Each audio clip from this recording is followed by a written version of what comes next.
شعر از برادر عزیز ما اسام‌الدین شریف زاده، واجه عزیز ما،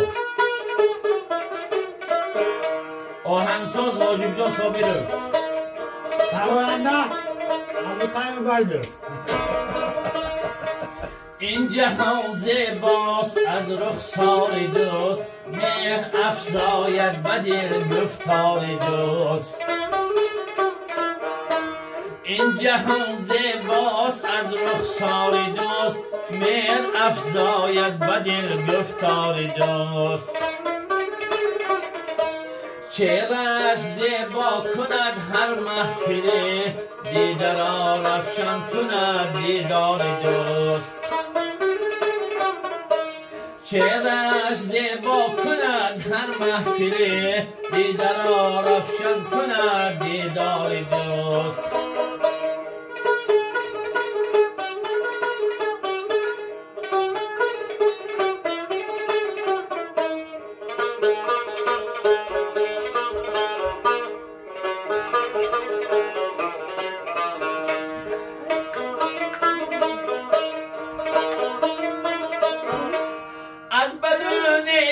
جهان آگاه کند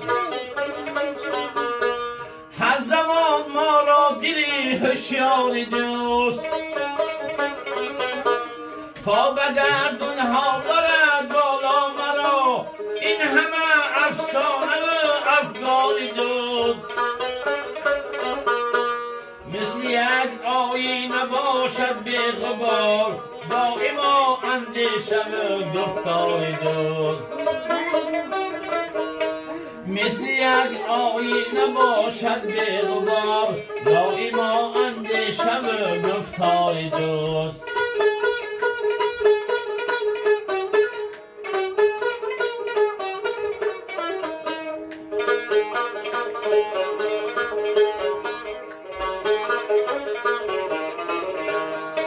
زنده باشید دوست تا این زندگی است، زنده باشید دوست تا این زندگی است. معنی هستی بود آثار دوست، معنی هستی بود آثار دوست. این جهان زیباست از رخسار دوست، مهر افزاید به دل گفتار دوست. چهره‌اش زیبا کند هر محفلی، دیده را روشن کند دیدار دوست. چهره‌اش زیبا کند هر محفلی، دیده را روشن کند